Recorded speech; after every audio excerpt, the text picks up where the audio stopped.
Hey everyone, ya sabes que Carlos Irtata to another episode of Dimitra's Dishes. Today I have a 30-minute chicken dinner that the family is going to love. I'm going to teach you how I make my creamy chicken with a spinach and feta sauce.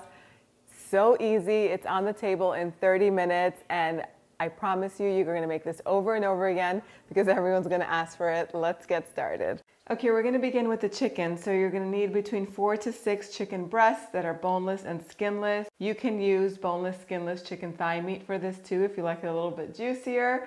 So I have almost 3 pounds of chicken breast over here. I'm just going to cut these up into small pieces just like this. In the past, I would just thinly slice them into fillets, but this is so much easier.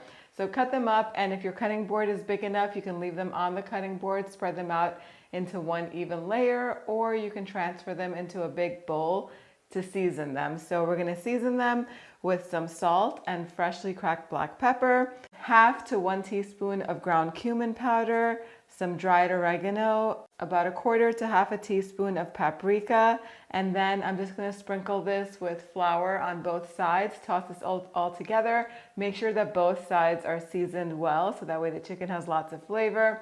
In the meantime, get a big skillet heating over a medium heat, add some olive oil to it, and then we're going to brown the chicken in 2 batches so that way we don't overcrowd the pan. Once the chicken is browned on both sides, we're going to just transfer it to a bowl or a platter. It's not fully cooked at this point because it'll continue cooking in the sauce later on. There are going to be all those bits in the bottom of the pan and those have lots of flavor, so leave them in there. At this point, turn the heat off and you can go in and add 2 to 3 cloves of grated garlic, about 3 to 4 tablespoons of either olive oil or butter. I'm using butter for more flavor. This is salted butter. And then 2 tablespoons of all-purpose flour. You can do 3 tablespoons if you like for a little bit of a thicker sauce. Mix that all up because the pan at this point is still really hot. You don't want the garlic to burn. That's why I turned the heat off in the beginning, but now I'm going to turn it back on to a medium. Mix this all together until the flour is a little bit toasted and that raw taste is gone.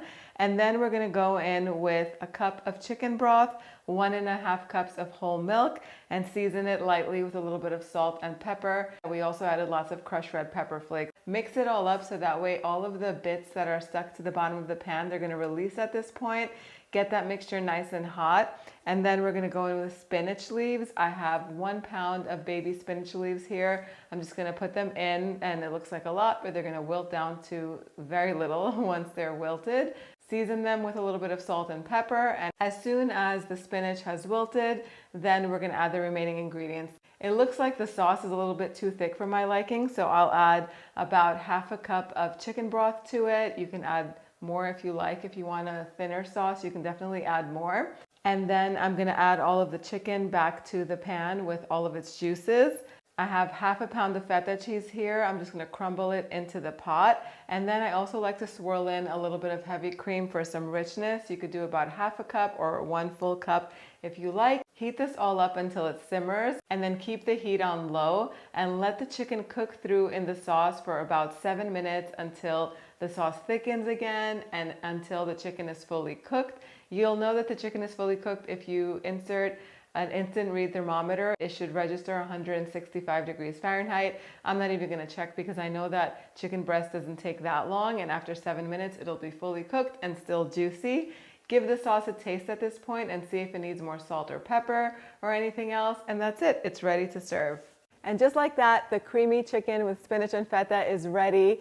It's packed with flavor, yet so delicious. You can serve this as is with just some toasted bread on the side. You can obviously serve this over pasta. That sauce is so good and just so creamy and goes so well with pasta, as we all know. If you want to keep it low carb, serve it with roasted vegetables and a nice salad. Even though today I use chicken breast, I usually go with a boneless, skinless chicken thigh because it stays juicier. The chicken is not overcooked, it's juicy. It's creamy because of that cream sauce and just perfection. The feta cheese in there, chef's kiss. It's always so good. I put it in everything. Today we're going to be making another delicious Greek classic known as biftekia με patates lemonates. They're basically Greek-style meatballs that are baked with potatoes in a zesty lemon sauce. Simple to make. It's just made with very simple ingredients. Comes together in just a few minutes. You pop it in the oven and you forget about it, and then you'll have dinner on the table in just a little bit. Let's get started. Okay, we're gonna begin by making the biftekia, and biftekia are basically elongated, larger meatballs. So I'm using my foolproof meatball recipe, which is delicious each and every time. So I'm gonna use the food processor today just because it makes it so much easier to chop up the onion and the parsley, but you can do this all by hand with a sharp knife if you'd like. I have an onion that's peeled and quartered, and it's gonna go into the food processor. Pulse it a few times until it's very finely chopped, and then add it to a bowl that already has the ground beef in there. I also have some grated garlic because I freeze my garlic, otherwise it would have went in the food processor. So you're gonna need between 3 to 4 garlic cloves, or as many as your heart desires. Grate them really well until they're very finely chopped and add them to your mixing bowl. Then I'm gonna take a handful of fresh parsley that's already been cleaned, and I'll pulse that really well in the food processor until that's also finely chopped. And in the big bowl it goes. Next, we're gonna add 1.5 cups of unseasoned breadcrumbs. I'm using panko, but you could use your favorite breadcrumbs. You could even use gluten-free breadcrumbs if you'd like, or I have made meatballs before with mashed potatoes, and that works well too. 1 cup of milk. Then I'll add 2 eggs to the side of the bowl and just whisk them really quickly with a fork. 2 teaspoons of dried oregano, salt. I'm going to add 2 teaspoons of salt. You can add less if you want it less seasoned. Then lots of freshly cracked black pepper, and then a little bit of crushed red pepper flakes if you like them. If you don't, you can leave them out. 1/2 teaspoon of dried mint keeps the mixture nice and fresh. If you have fresh mint, you can finely chop about a tablespoon of it and add it to your mixture. Now we're going to mix this all together really, really well so all of the seasonings are distributed throughout the meat and there's lots of flavor everywhere. You don't want to skip this step. Mix everything really well, and then we're going to form this into biftekia. Now you can form this into meatballs if you like, or even into hamburger patties, but this is how I grew up eating them. You just take a good amount of the biftekia mixture and you roll it first into a ball, just like if you were making a large meatball, and then you can just roll it so that way it's a little bit longer. I like to point the tips a little bit, and this is what they're going to look like. You can transfer all of your biftekia onto a baking tray, so I'm not going to be using all of this meat for biftekia. You definitely can, but I'm going to make a few meatballs so they can stay in my freezer for those busy days when my kids need something for lunch or dinner and I'm busy. They can just pop these in the air fryer and eat them in a pita or something like that. Okay, so I'm going to set the tray of biftekia aside and I'm going to prepare the potato part of this. So you need about 8 russet or gold potatoes. I love using gold potatoes. They're just a little bit creamier than the russet.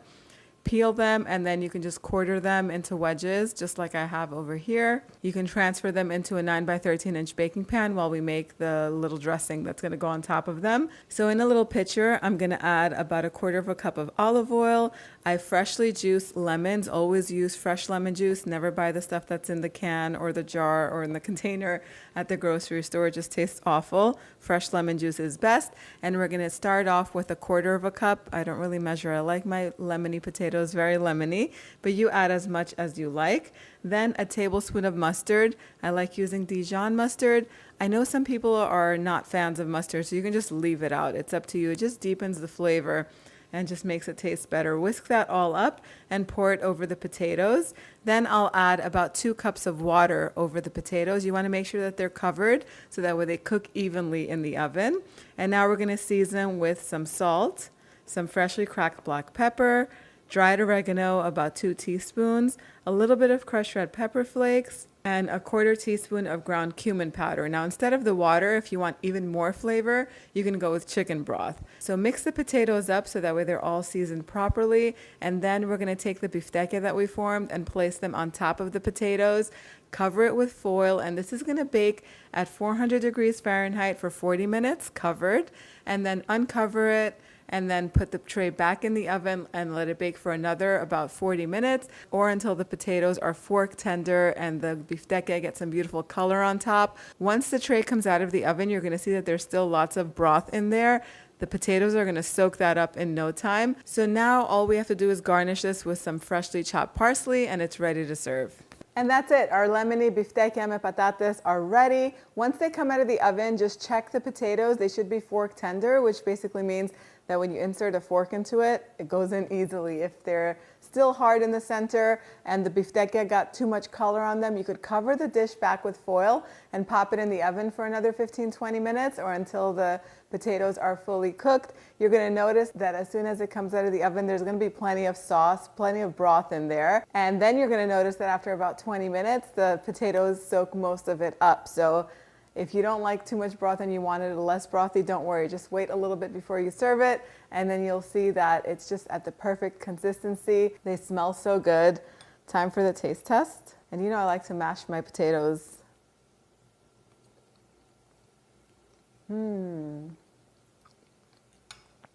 So good. If you love Greek lemony potatoes and meatballs, who doesn't like those? You're gonna love this dish. That lemony sauce is irresistible. The meatballs just melt in your mouth. The potatoes are so tender that a fork just cuts right through them and can mash them up in like no time.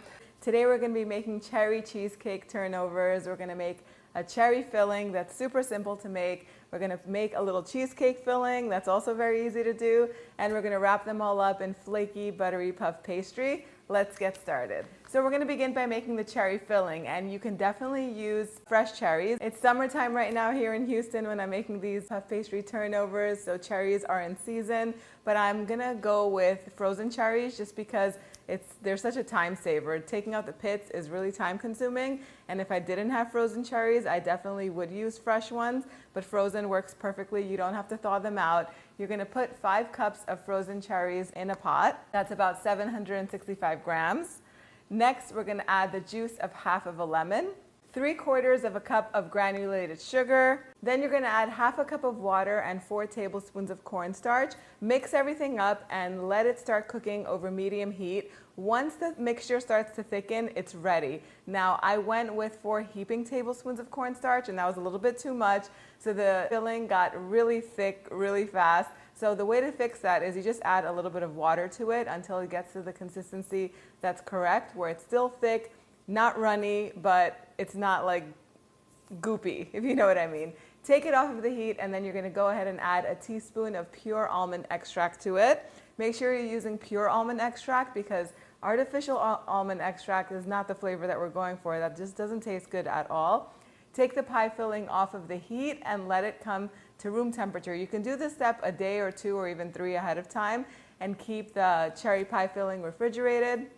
It's best to use it nice and cold because if you're going to use it hot, what's going to happen is once it touches the puff pastry, everything's going to start melting. A quick way to cool this is you can just fill up a big bowl with ice and then put the pot in there, and the cherry filling will cool in like 15 minutes.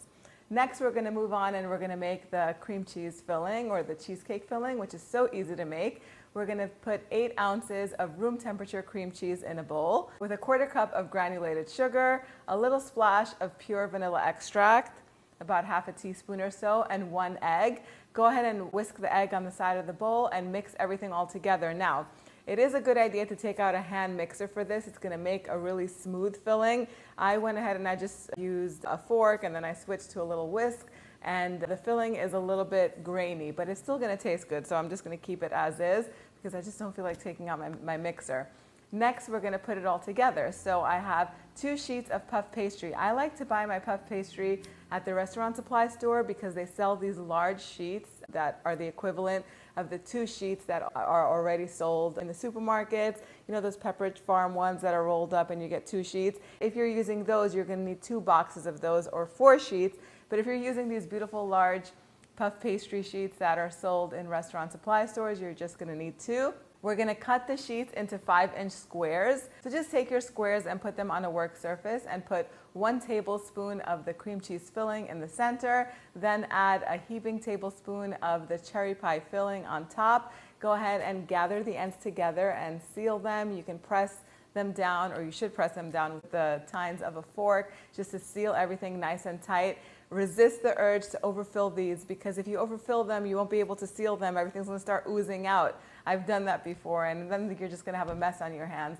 Go ahead and put the pastries on a baking tray or 2 baking trays that are lined with parchment paper. If your cherry filling was still kind of warm, or if the puff pastry was out for too long and it's too soft, it is a good idea at this point to chill them in the freezers. Just chill the whole trays for about 20 minutes. They're gonna cook much better. They puff up much better if the puff pastry is on the cooler side than if it's at room temperature. That's a little tip that you might have not already known. And if you're not going to bake both of these, you can just put as many as you're going to bake in a tray and freeze the rest. Once they're frozen solid, you can just transfer them into freezer-safe bags, and they will stay fresh in there in your freezer for about a month. And you can bake them straight out of the freezer frozen. Brush the tops with some egg wash. I just combined an egg yolk with a couple tablespoons of milk, whisked it all together to make the egg wash. I'm going to brush the tops of my pastries with the egg wash, and then I'm going to cut some slits on the top, so that way while the pastries are baking, the steam is going to have a place to escape. That way they don't burst out and just come out of the pastry. I'm talking about the filling. You're going to preheat your oven to 400 degrees Fahrenheit, and the trays are going to bake on the center rack for about 20 or 25 minutes, or until they're nice and golden. Take them out of the oven and let them come to room temperature. Once that's happening, you can make a little icing to glaze the tops with. If you don't want to do the icing, you can just sprinkle them or dust them with some confectioner sugar. That will be perfect as well, but the icing is so simple to make. All you need is 2/3 of a cup of confectioner sugar, about 2 to 3 tablespoons of milk, and just the tiniest splash of vanilla extract. Whisk that all together, and once the pastries are at room temperature, you can drizzle the glaze on top, or you can serve it on the side, and your guests can drizzle if they want some glaze on their turnover as they take it. Take a look at them. They're beautifully golden and nice and puffy, and when you look inside, the layers are nice and flaky. The cream cheese filling should taste just like cheesecake. The cherry pie filling tastes like cherry pie. It's so easy to make. Today we're going to be making Kadifi ice cream. It's so easy. Perfect for a dinner party if you want to serve something simple that you can make days ahead of time and everyone is going to absolutely love. This is a dessert for you. I'm getting some help from the store by using store-bought vanilla ice cream, but if you can find ice cream that's flavored with either rose or mastic, that is going to be even better. I couldn't find those, so I'm just using vanilla. Plus, some of my kids don't like mastic, so that's why I'm just going to go plain. But there are so many options, and I will put them on the blog post. Let's get started. So Kadifi is a syrupy pastry that is so good. I've made a few different variations of it, and they're all going to be linked on the blog post if you want to see how to make different desserts with it. But with every syrupy dessert, you start off by making the syrup, and it's so easy to make. Go ahead and add 3 cups of granulated sugar with 2 cups of water to a pan. If you want to flavor the syrup with either rose or mastic, you can put some little pieces of mastica in the syrup right now, maybe a 1/4 teaspoon or even up to a 1/2 teaspoon. Or if you have mastic liqueur, you can put that in at the end. But what you're going to do is bring this mixture to a boil first. Once the sugar has dissolved, take it off of the heat and stir in 2 teaspoons of vanilla extract, or your mastic liqueur, or your rose water. If you're using rose water, a tablespoon will do. Set the syrup aside to cool completely, and then you can get started on making the Kadifi. You want to make sure that it's at room temperature, so take it out of the freezer and put it in the refrigerator overnight, and then leave it on the counter for about an hour or so, so that way it's easy to use. You can even pop it in the microwave for like 30 seconds. So what you're going to do, I like to put a big piece of parchment paper on my work surface, or you can just do this on your counter, and separate the strands.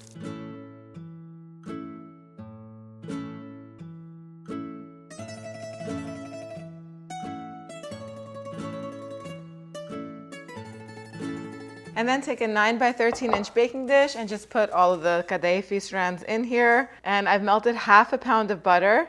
I'm just going to pour it over the top. This is unsalted butter. And then just toss everything all together so the butter can pretty much coat as much of the Kadifi as possible. It's going to help it become nice and golden and toasted and just give it lots of good flavor. And this is going to bake in a preheated 350 degree oven until it's nice and golden. That's going to take about 30-35 minutes. Once the Kadifi comes out of the oven and it's nice and golden and toasted, go ahead and pour all of that that aromatic syrup on top, and you could even move it around so that way everything gets combined. I did go ahead and once the Kadifi came out of the oven, I broke it up a little bit.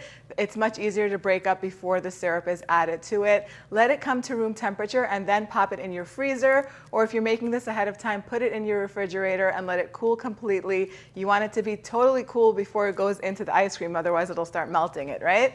And then before you start mixing everything up, make sure that your ice cream, it has been sitting at room temperature for 30 minutes, so that way it softens up and it's easy to mix together. All right, so now it's time to mix everything all together. I put half a gallon of vanilla ice cream in my stand mixer. If you don't have a stand mixer, you could do this by hand and just mix it all together. You want to make sure that the ice cream is softened. This is softened around the edges, but it's still kind of too frozen in the center. This does sometimes get messy. Oops. And here we go. The last time I made this, when I was testing it, I was in a real hurry and I had ice cream flying out of the mixer. Not fun. But in the end, the dessert was so delicious. And the cleanup took about 5 minutes. Okay, so before I add the Kadifi in here, I'm just gonna break up the ice cream a little bit and start on low. Okay, this looks like it's gonna stay put. Now, you can break up the Kadifi too, just cut it up with a knife, so that way it's easier to mix. And this is totally a matter of preference. It just depends on how much Kadifi you want in your ice cream. Everyone in my house likes it loaded with Kadifi, more Kadifi than ice cream. That's how they like it. So that I'm gonna put almost all of this in here. So while the mixer is on low, I'm gonna add the Kadifi a little bit at a time. And it's absorbed all of the syrup.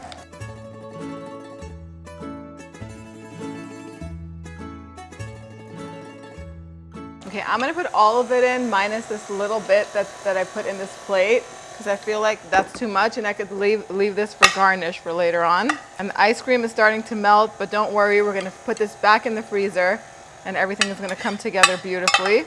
And that's it.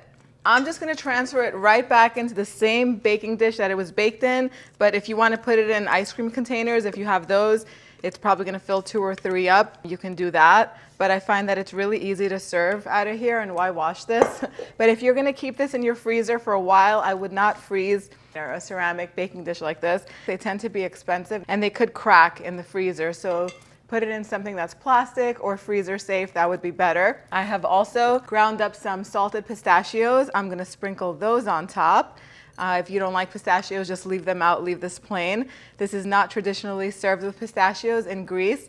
It's made with mastic ice cream and it's just so refreshing and delicious.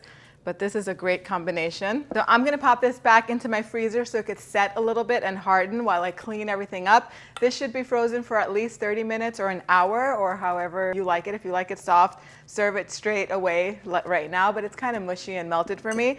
So I'm gonna let it freeze a little bit, let the ice cream set up, and then I'll clean up in the meantime. Then we're gonna do the taste test. Okay, so we're gonna do the taste test regardless, even though the ice cream does need to set a little bit longer. Half an hour is definitely not enough. You do need a couple of hours for it to really firm up and just look like ice cream and have the texture of ice cream, but I'm just gonna go ahead and do the taste test anyway. Go ahead and scoop up a nice generous scoop of ice cream into a serving cup or a little trifle bowl, whatever you have, whatever you wanna serve it in. And I would sprinkle some more pistachios on top. I also love to serve this with my sour cherry preserves that I made the other day on the channel. I'll put the link down below so that way you can make them. If you don't want to make them, you can buy some at a local Mediterranean specialty food store. The combination of salty pistachios and the cream with the tangy cherries is just like nothing else before. Let's dig in. Oh my gosh, it looks like pudding right now. Combination is amazing. The salted pistachios add some crunch. So does the Kadifi. The Kadifi is perfectly toasted and slightly crisp. The creamy ice cream just tastes like heaven. Today I have another delicious one-skillet chicken dinner for you. It's a chicken and orzo skillet in a light tomato sauce that's super aromatic and flavorful. Let's get started. Okay, so we're gonna start off with the chicken. I'm using boneless, skinless chicken thighs. You can use chicken thighs or chicken legs with the bone in. Skinless is better because it's gonna be in sauce, so you don't want the skin being soggy. Originally, I wrote the recipe for 2 pounds, and that's what I'm gonna go with, except I'm gonna marinate all this chicken, which is 4 pounds, because it was all packaged together in a bag in the freezer, but that's another long story. And I'll use as much of it as can fit in the pan later on, which is what I always do, and then I end up usually regretting it. But anyway, we're gonna season it with some salt and black pepper on all sides and just give it a nice toss. And then I have a big skillet heating over medium-high heat. I'm gonna add some olive oil to it, and then I'm gonna brown the chicken on both sides for about 3 minutes on each side, or until it's nice and brown, or at least get some nice golden color on it. Then I'm gonna lift it out and transfer it into a plate. And I'm gonna do this in a few batches, because if you were to put all of the chicken in at once, it's not gonna brown. It'll just start releasing water, so don't do that. And do line your stovetop with some foil, so that way you don't end up having to spend 30 minutes cleaning it afterwards. Next, while the chicken is browning, I have 1 onion. I'm just gonna go ahead and finely chop it and set it aside. As soon as the chicken comes out of the pan, I'm gonna turn the heat off because the oil is gonna be super hot at this point. And as a matter of fact, by the time the final batch of chicken is cooking, when I've turned it to the final side, I usually turn the heat off and just let it cook in the heat that's inside the pan, so that way the oil doesn't burn. Now I'm gonna add the onion to the oil, and then I'll turn the heat back on to a medium-low, and I'll cook the onion until it's nice and golden and soft. That's gonna take about 5-6 minutes because that oil is really hot. Next, I have 4 garlic cloves that I've grated. I'm gonna add those to the pan, and I'm just gonna warm them through for a few seconds. Keeping them in here too long will burn them because they're so finely ground. Now I'm gonna add 2 to 3 cloves and 1 bay leaf. And traditionally a cinnamon stick goes in here too, but if I put cinnamon in my stews, half my kids won't eat it. So I'm gonna leave it out, but you add it in because it really makes it nice and aromatic, and you're probably gonna like it more than my kids do. And I'm gonna add 1 can, which is 15 ounces of crushed tomatoes, and a tablespoon of tomato paste, which I forgot to add. I'll add that in right now after I started putting the chicken back in, and give it a nice mix. And tomato paste does tend to be a little bit acidic, so I am gonna add a little tiny pinch of sugar to it. You could do honey if you want. Just a little bit, like half a teaspoon, will get rid of that acidity. Mix it up and then add the chicken back into the pan with all the juices that it's gonna have released. It's gonna be so delicious. Now, I'm not able to add all of this chicken in, but I'll add as much as I can to create one even layer. 2 pounds is the perfect amount if you're making it in a skillet. We're doing this all in one pan. Otherwise, I would have just added all of the chicken in and then transferred it to a big baking pan, which is what you should do if you're making a bigger batch of this. You could add a heaping teaspoon of oregano, a little pinch of crushed red pepper flakes for heat. So once the chicken is in, I'm just gonna cover the pan and I'm gonna let this cook over the heat in that sauce for 5 minutes. Then I'm gonna add 2 cups of uncooked orzo pasta to this, and a little bit of salt, about 1.5 teaspoons of salt for the pasta. And in a saucepan on the side, I had 4 cups of chicken broth warming up. You can use water instead. Just make sure it's really, really hot, like steaming hot, so that way everything continues cooking. Go ahead and add that to the pot. It might seem like a lot of liquid, but the pasta is really gonna drink it all up, and you want there to be some sauce at the end of this. So once it comes to a boil, then you're gonna reduce the heat to a low, so that way it can simmer. Put the lid back on the pot and let this cook for about 15 minutes or until the orzo pasta is completely cooked through. Uncover the pan and give it a mix. You can taste it and see if it needs a little bit more salt and pepper, which if it does, you can add it at this point. And then what I like to do is turn the broiler element in my oven on high and just stick this under the broiler for a few minutes so it can get some beautiful color on it, like traditional uvetzi usually gets in the oven. And then I like to top this with some cheese. I have some shredded Parmesan cheese. You can use kefalotiri, kefalograviera. Then you can just serve this with some feta cheese on the side, some olives, and just a sprinkling of finely chopped parsley, and it's ready to serve. So it turned out that everything fit in this pan, thankfully. I sometimes go crazy. I could have even added the other 2 or 3 pieces of chicken. I was just afraid that everything would kind of be too full to mix. But anyway, once it comes out of the oven, even once it goes under the broiler, it's still gonna look like there's a lot of broth in there, a lot of liquid, and you're gonna be amazed. After 30 minutes, it's all gonna be gone and there's just gonna be a tiny bit left. you need a little bit of sauce in it, otherwise it's going to be kind of dry. And you could even add a little bit more hot chicken broth later on if you're serving it later on in the evening or later on in the day and you want a little more sauce in it. That's a little trick. So I garnished mine with just some fresh parsley and some Parmesan cheese. It smells amazing. Time for the taste test. And before you serve it, if you can find the little cloves and the bay leaves and just pick them out so nobody bites into them.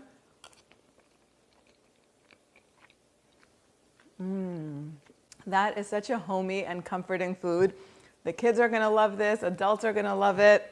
It's so good. The orzo is not overcooked. The sauce is just warm and delicious. The chicken melts in your mouth. I love using chicken thigh meat whenever I'm making things like this, just because it stays juicy and soft and it never gets overcooked. Today I'm going to teach you how to make a quick and easy weeknight meal that comes together in one pan. It's so delicious. It combines two classic Greek recipes, lemony chicken and also spinach orzo, which is a spinach and rice pilaf. The two combined just make the most delicious one skillet meal. Before we get started, you want to make sure that your oven is preheated to 450 degrees Fahrenheit because we're going to brown the chicken in the oven instead of on the stove top. Later on, we're going to reduce it to 400, so keep it in mind. You don't want to burn anything. Let's get started. Okay, the best cut of chicken to use in this recipe is bone-in chicken thighs and drumsticks. I just love this cut because it stays juicy. I leave the skin on, but if you want to take it off, that's fine as well. I'm just going to put the marinade on this now. So I've juiced 2 lemons. You can start with 1. If you want it more lemony, you can just, I guess, serve it with lemon wedges. We love it lemony around here. So the juice of 2 lemons went in. So that's about 1/4 cup of juice, maybe a tiny bit more. I have 5 garlic cloves that I've grated. I'm going to add that in there. Lots of salt and black pepper. Heaping teaspoon of oregano. And a teaspoon of ground coriander. And one more and. Just a couple tablespoons of olive oil. Toss it all together so that way the chicken is coated. Perfect. So in my pan over here, I have an onion that's cooking. I just went ahead and I finely chopped it. It's not even really finely chopped, to be honest. It was just roughly chopped. And I put it in the skillet with a little bit of olive oil and a pinch of salt. And while I was marinating the chicken, this was just cooking over medium heat. So the onion did begin to get a little bit soft. It's been cooking for about 5 minutes, not even. I'm not going to cook this too much because I used to brown the chicken first and then do the onion step, but I find that putting it on top of the onions right now with all the marinade and then popping it in the oven, not only does it lend more and better flavor, but it also reduces the mess that's made on the stove from browning chicken. I hate browning chicken on the stove. So once the chicken is in the pan, you're gonna put it in the oven with the onions. I started off on the center rack and it's gonna cook in there at 450 degrees for 20 minutes, then I'm gonna move it to the top and I'm gonna turn the broiler element on for the next 5 or 7 minutes so that way the chicken can get beautiful color on top. Once that's done, it's still not gonna be fully cooked, but you're gonna take the pan out of the oven and make sure that you wrap the handle with either an oven mitt or with a kitchen towel so you don't accidentally touch it and burn your hand. But carefully take the chicken out of the pan and put it in a plate, set it aside. We're gonna put it back in the pan afterwards, but we're gonna add the spinach now. We're gonna put the skillet back onto the stovetop over medium-high heat. And I'm gonna add the spinach. I have 2 pounds of spinach. I'm gonna add a little bit at a time with some salt and pepper on each batch that's gonna go in. And I'm gonna cook each batch until it wilts, and I'm gonna keep adding the spinach with a little bit of salt and pepper until it's all wilted. The spinach is almost ready. It's pretty much done, and it does release a lot of juice. There was already some stock in here from the chicken while it was browning in the oven. That's perfect. It's going to have tons of flavor. I have 2 cups of long grain white rice here that I've just rinsed several times under cool running water, and I let it soak for about 15 minutes and then drained the excess water. You can use basmati rice if that's what you like, your favorite rice. Brown rice will not work because the time that it takes is much longer than white rice. So if you're using brown rice, you really have to adjust the time, the cooking time that is. So I'm gonna add the rice to it with 2 teaspoons of salt. I'm also gonna add some dried dill. You could do 1 to 2 teaspoons. If you don't like dill, or if you have fresh dill, that's even better. But if you don't like dill, you could leave it out and add another teaspoon of oregano to this. That will work too. Give it a nice mix. There's already lots of pepper in here with the spinach. Salt, pepper, and spinach is a great combination. Just mix it all up. It's already smelling so good. I have 2 cups of chicken stock here, and I think I'm pushing it with the 2 cups of rice. I usually make 1.5 cups of rice. Let's see how it goes in this pan. Next, I'm just gonna add all the chicken back to the pan with whatever juices are in this plate. So once you see it bubbling on all sides, then you can just turn the heat off and cover it carefully with foil. This does come with a glass lid. Glass has shattered in the oven before, so I'm kind of careful about that. So now the pan is gonna go right back into the oven. Make sure that it's reduced, the temperature is reduced to 400 degrees Fahrenheit. Cover the pan carefully with some foil so that way the chicken doesn't overcook. And it's gonna cook in the oven covered for about 25-30 minutes. Then carefully remove the foil and let it cook uncovered for another 15 minutes. When it comes out of the oven, you can take the chicken off of the rice and just gently fluff it with a big spatula or with a fork. You can slice some lemon wedges, and if you have some feta and olives, it goes so well with this, along with a nice Greek salad too. This is just so delicious. The house smells amazing. I definitely like to squeeze some more lemon juice on my plate. I'll leave it up to you. And if you have some tzatziki, that's chef's kiss. Time for the taste test.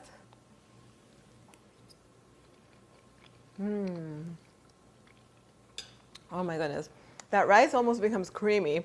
It's not mushed or anything like that, but it has such a beautiful texture. The chicken is nice and lemony, but also juicy and so flavorful with that garlic and oregano marinade. The spinach just melts in your mouth. Today, I'm gonna be teaching you how to make my loaded Greek chicken souvlaki bowls. We're gonna be cooking the chicken souvlaki skewers in the air fryer. But of course, if you have somebody to grill for you, you can totally throw these on the grill. Let's get started.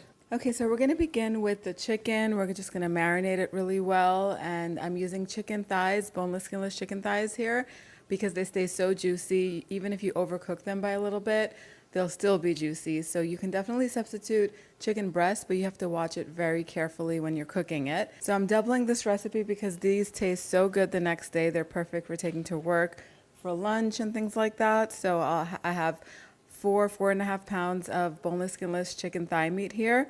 To it, I'm gonna add some olive oil and freshly squeezed lemon juice. You can do vinegar instead. For the 2 pounds, which is what the recipe is written for, you need about 1/4 cup of olive oil and 1/4 cup of lemon juice, but you can definitely add more if you like. 4 garlic cloves. By the way, I'll just be going over the recipe as if it was 2 pounds, just to skip any confusion. 4 garlic cloves that have been grated, or you could add more for more flavor. 1 heaping tablespoon of dried oregano, 2 teaspoons of salt. I also like to add some cumin powder to this. 3/4 of a teaspoon to 1 teaspoon for 2 pounds is enough. Then freshly cracked black pepper and some crushed red pepper flakes for heat. Mix that all up, toss it all together so that way the chicken is coated. And then I realized after I tossed it that I should have cut the chicken up into smaller pieces. So I just went ahead and I just roughly chopped them so that way they thread onto the skewers easily. You don't really need skewers for this. You could leave the chicken whole if you want to make it more simple. But if you are threading it onto skewers, you can cut it up like I did, or you can double up the skewers if you'd like. I'll leave it up to you. Set that aside. You can do this step overnight and leave it in the refrigerator, or 30 minutes on the counter is fine. We're going to move on to making the tzatziki now. I've made tzatziki so many times on the channel. Just grate a cucumber. I like to peel it and then grate it. Put it in a strainer and season it with a little bit of salt to help those juices release. And you want to make sure you get rid of all of those cucumber juices so that way your tzatziki is nice and thick. In another bowl, go ahead and add some Greek yogurt. I also like to add a little bit more richness with sour cream. This is a trick that my mom taught me, and she adds plenty of sour cream to her yogurt when she's making tzatziki. Add as much as you like. 2 to 3 garlic cloves that have been grated and a little bit of freshly cracked black pepper. Whisk that all up, drain the juices from the cucumber and add the cucumber to the tzatziki, mix it all up, and you can chill this in the refrigerator while we get everything else prepared. So I'm also serving my bowls with some roasted potatoes. They're gonna almost look like French fries, but they're gonna be so good and a little bit healthier because we're not deep frying. I have 5 to 6 russet potatoes here. I've already peeled them. I'm just gonna rinse them in some cool water and then pat them dry. And then I'll cut them into pieces like this. I'm never very precise, but if you get them all around the same size, they'll cook evenly. So that's important. Put them in a bowl, drizzle lots of olive oil on top, season with salt, freshly cracked black pepper, and lots of garlic powder for flavor. Toss it all up, and then I like to transfer it into a baking tray. Try to get them all in one even layer, and the oven is preheated to 460 125 degrees Fahrenheit.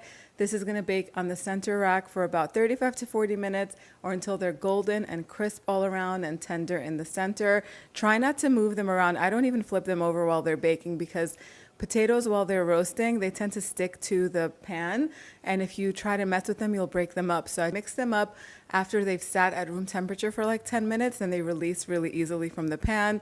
Potatoes are ready. We're gonna make the rice now. So I'm making my Mediterranean rice pilaf for these bowls. It's so good and comforting, and everybody loves it. So I'm making a bigger batch of rice today. So I have 4 cups of rice here. This is Carolina rice that's just soaking in cold water. I'm gonna drain the water out, and then I'll heat my pot up over medium heat, add some butter to it, lots of butter, about 4 tablespoons. And I use salted butter for this, but you can use unsalted butter.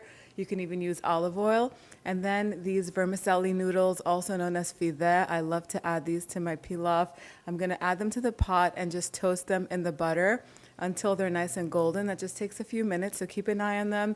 Mix it around so that way they don't burn. They do tend to cook really quickly.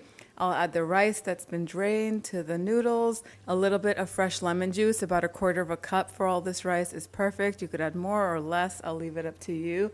Season it with 4 teaspoons of salt, lots of freshly cracked black pepper. And then for even more flavor, I like to add chicken broth. So 4 cups of chicken broth are going in here. You can do this in water too if you like. Bring it to a boil. Once it starts to bubble, reduce the heat to a low. Put the lid on the pot and let this simmer for about 20 to 25 minutes.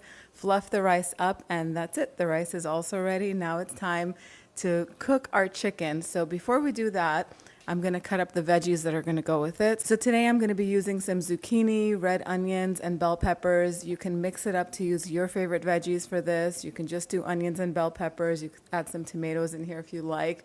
If you have eggplant, that also works well in here. These are some of my favorites, so I'm just going to cut them up into around the same size as the chicken. And then I have these little bamboo skewers that I bought on Amazon because they fit in the air fryer. So go ahead and thread the chicken and the veggies onto the skewers. I like to put 2 to 3 pieces of chicken and then veggies, enough so that way they fit onto the skewer. I'll put them on a baking tray, and then once all of the veggies and this chicken is on the skewers, all of that juice that's in the bowl that the chicken was marinating in, I'll pour it on top. I will also drizzle a little more olive oil on this and season with a little more salt. You can season the veggies ahead of time, but then they become slippery when you're threading them on the skewer, and that can become dangerous. So I just do it afterwards, just a little drizzle of olive oil, and they'll get plenty of flavor that's already in the chicken. I'm going to preheat my air fryer to 400 degrees Fahrenheit, and then I'll put as many skewers fit into the basket. So I can get about 6 in here. Try not to overcrowd it so that way they cook evenly and they get nice crunchy pieces on parts of the chicken. The souvlaki skewers are going to cook about 6 to 7 minutes per side. It's best to use a digital meat thermometer to check the temperature so that way you don't overcook it. Once it registers 165 degrees Fahrenheit, it's ready. Take the skewers out of the air fryer and set them on either a baking tray or a platter, and just keep cooking them as you need them. You don't have to make the whole batch. This is a great recipe to have just ready on hand. You can put all of your skewers onto a baking tray and keep it covered in plastic wrap in the refrigerator so you can use it for 2 days. They'll stay fresh the next day too, and you can air fry them as you need them or grill them as you need them. And now it's time to put the bowls together. I just put lots of rice into a bowl.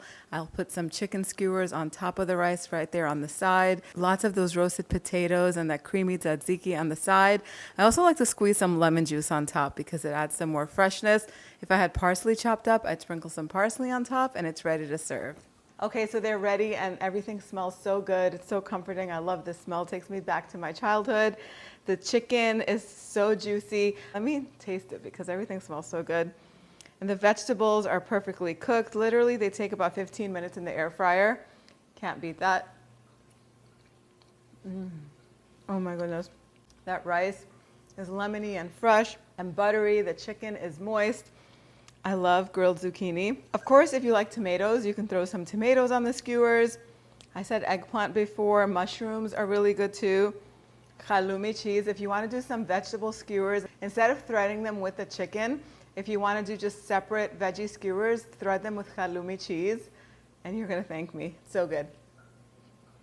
The roasted potatoes Also delicious. I like to squeeze some lemon on top. Today, I'm gonna be teaching you how to make a deconstructed stuffed pepper casserole that's gonna be low carb and high protein. It's very easy to put together and it's all ready in under an hour. This has all the delicious flavors of stuffed peppers without the stuffing and the extra steps. Let's get started. Okay, we're gonna begin with 1 onion. Go ahead and finely chop it and add it to an oven-proof skillet and add a little bit of olive oil to it. Cook it over medium heat for about 8 minutes until it's nice and soft and golden. In the meantime, we're gonna get the bell peppers ready. So you can use 4 or 5 bell peppers, any color will do. Go ahead and get the seeds out and then just dice them up whatever size you like. If you want them really small, you can get them really small. I like these medium-sized pieces. Set them aside, and once the onion is ready, go in and add 6 garlic cloves that have been grated and just mix them around and warm them through until they're nice and fragrant. If you cook them too long, once the garlic is grated, it can burn, and you don't want that because burnt garlic is very bitter. Then you have to start all over. So once the garlic is warmed through and fragrant, go in with 2 pounds of ground beef. You can use ground chicken if you'd like, and increase the heat to medium-high and cook the beef just until the pinkness goes away. And then we're gonna go in and season it with some salt, freshly cracked black pepper, some crushed red pepper flakes for heat, 1 to 2 teaspoons of dried oregano, a little pinch of cinnamon, about 1/4 teaspoon or so is good enough. This is just gonna make it nice and fragrant. And then a 15-ounce can of tomato sauce or crushed tomatoes, whatever you like. I like to rinse the can out with a little bit of water just to get all of that sauce out there. Add the bell peppers, give everything a nice mix, and then bring it to a boil. You can cook it for a minute or 2 and then take the heat off, and it's time to add the grated cheese. So use your favorite cheese in this. I'm using shredded mozzarella, but you can do a combination of mozzarella and cheddar, mozzarella and Gruyere, mozzarella and Munster, or just Munster cheese. Whatever your favorite cheeses will work in this recipe. The oven should be preheated to 400 degrees Fahrenheit, and this is going to go in on the center rack and bake for about 20 or 25 minutes until the cheese melts and gets nice and golden. As soon as it comes out of the oven, let it rest for a little bit. The sauce is going to thicken a little bit more as it rests. We're just going to top this with some finely chopped parsley, and it's ready to serve. And there you have it. Just like that, the deconstructed peppers are ready.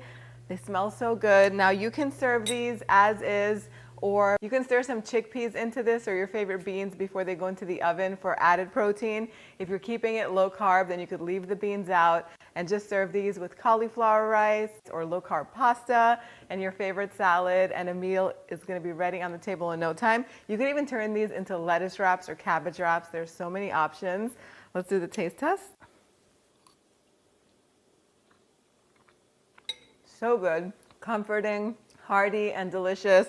You get so many veggies in this. I love to sneak in as many veggies as I can in my family's meals, and this is the perfect way to do it. I'm going to be teaching you how to make a heartwarming Greek-style beef stew that's going to be made with peppers and mushrooms. It's easy to make and loaded with flavor. Let's get started. Okay, we're going to begin by prepping all of the ingredients. So I'm going to finely chop 2 onions and set them aside. I have boneless beef ribs here, and I'll just cut them into cubes around this size. You can cut them a little bit bigger if you like and set those aside. I'm also going to prepare the peppers and the mushrooms at this point. So I'm using 3 bell peppers. You can use any color that you like, carefully cut around the seed. Then I'll also cut these into cubes around this size. For the mushrooms, I like to wet a kitchen towel and just very carefully clean them all around just to get any dirt that might be left on them off. I never wash mushrooms, but if you like to wash them, you can go ahead and do that. I've always been taught that they become gummy if you wash them, so I never do. I just clean them in this way. I'm going to remove the stem and just discard it, or you could save it for your compost pile if you like, and then just slice them up, either thin or thick. It just depends how you like your mushrooms in your stew. And these are going to go into a baking pan, and I'm going to set them aside. So now I have my pot heating over medium-high heat. I'll add about 1/4 cup of olive oil to it. And then since I'm using a wide pot, all of the beef cubes will fit in here. This is about 2 pounds of boneless beef, so they'll go in an even layer. If your pot is a little smaller, do this in 2 or 3 batches as to not overcrowd the pan. Of course, if you want to, you can also brown them in your air fryer. That's optional. If you're doing them in the air fryer, 400 degrees for about 8 minutes should be good enough. So I'll brown the beef for about 5 minutes on each side and then transfer it to a plate. At this point, turn the heat off because the oil will be very hot, and you could add your onions to the pot, turn the heat back on, cook them over medium heat until they're nice and soft and golden. That should take about 8 to 10 minutes or so. At this point, you can add the garlic, but I forgot to do that. Instead, I put the beef in, so that's perfectly fine. I'll just make a little bit of room and add about 6 garlic cloves that are grated and just cook it through until it's nice and fragrant. That just takes a few seconds. And now we're gonna add all of the remaining ingredients. So about 2 tablespoons of balsamic vinegar. I love it because it's rich and it's slightly sweet. I'll season the meat with some salt and freshly cracked black pepper. So for 2 pounds of meat, I'll start with a teaspoon of salt. And if it needs more salt, I'll add more later on. 1 bay leaf will go in here. 2 teaspoons of dried oregano, some crushed red pepper flakes if you like the heat. If you don't, you can leave it out.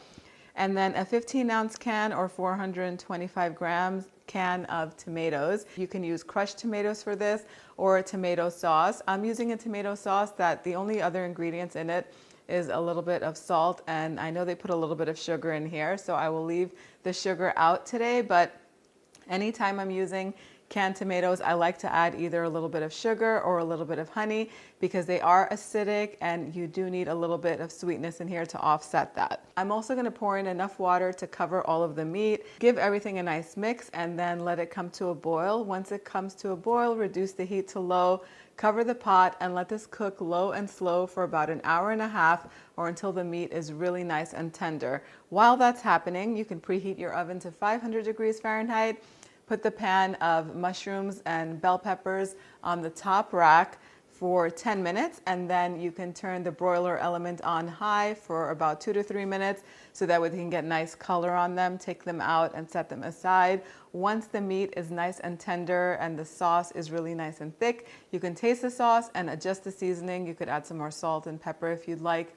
At this point, the peppers and mushrooms are going to go in, and the stew will just warm through for about 3 to 5 minutes longer, and it's ready to serve. The only thing left is to garnish this with some freshly chopped parsley, and the stew is ready. So just like that, the stew is ready and the house smells so good. I cannot wait to serve this. All you need to serve this with is some maybe toasted bread.